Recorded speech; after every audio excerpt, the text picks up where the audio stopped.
Shalom. Selamat pagi dan selamat hari Minggu. Minggu tanggal 22 Mei tahun 2022. Sejahteralah hidup kita di sepanjang hari ini, amin. Dan secara khusus kalau hari ini kita akan beribadah, baik secara onsite maupun online bagi saudara yang kurang sehat, dan mungkin beberapa kita yang memang harus beribadah secara online.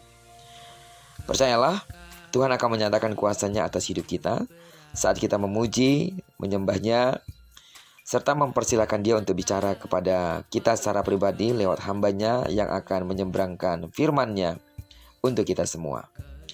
Karena itu, mari persiapkan diri sebaik mungkin. Namun sebelumnya, seperti biasa, sebelum kita akan beribadah dan sebelum kita mempersiapkan segala sesuatunya dalam ibadah kita, izinkan kembali Tuhan bicara melalui pembacaan Alkitab satu hari satu pasal yang akan kita ambil dari pembacaan 66 hari bersama Yesaya. Dan hari ini kita telah berada di hari yang ke-23, maka kita akan membaca kitab Yesaya pasal yang ke-23, ayat yang pertama sampai dengan ayat yang ke-18. Judul perenungan kita pada pagi hari ini, tetaplah rendah hati.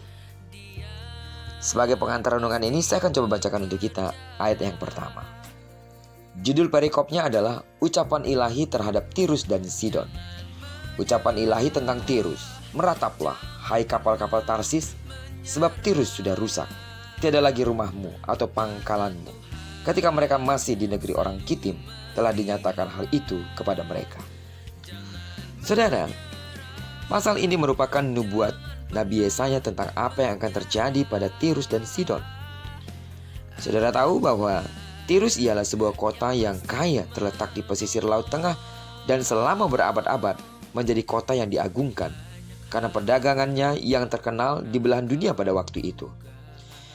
Keterangan tentang Tirus dapat kita baca di dalam kitab Yosua pasal yang ke-19 ayat yang ke-29. Ia menyebutkan Tirus sebagai kota yang kuat. Selain itu, Tirus menjadi musuh Israel pada pemerintahan Daud dan Salomo. Pada awalnya Tirus ialah sebuah kota jajahan dari Sidon, tapi kemudian Tirus lebih terkenal melebihi Sidon. Sedangkan Sidon adalah kota pelabuhan yang terkenal pada waktu itu juga. Sidon memiliki dua pelabuhan utama yang menguasai rute pelayaran kapal-kapal dagang melalui laut. Pada waktu itu Sidon merupakan kota pertahanan bangsa Kanaan. Tetapi ketenaran, kekuatan, dan kesombongan yang dimiliki oleh Tirus dan Sidon akan dihapuskan oleh Allah, karena mereka telah menjadi sombong atas kemampuan mereka itu.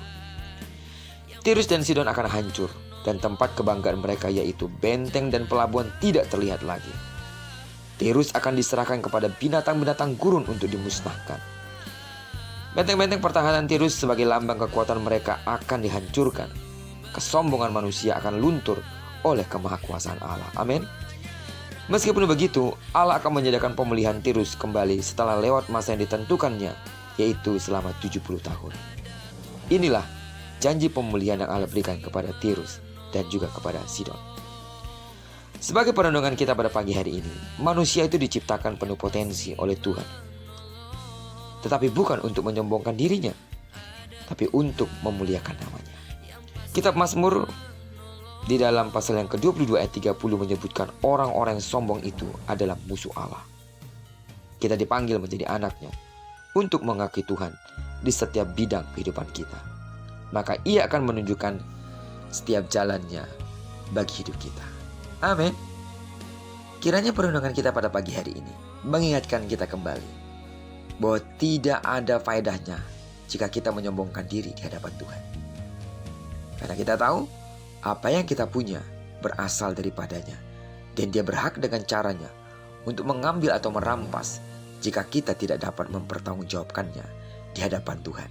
Karena itu, jadilah menjadi orang yang rendah hati. Amin. Secara khusus kalau hari ini kita akan masuk dalam hadirat Tuhan dalam ibadah kita, datanglah dengan penuh kerendahan hati. Bawalah persembahan terbaikmu kepada Tuhan dalam pujian, dalam penyembahanmu. Terlebih, hatimu yang sungguh-sungguh ingin memuji dan menyembah Tuhan, serta hatimu yang haus akan firman-Nya.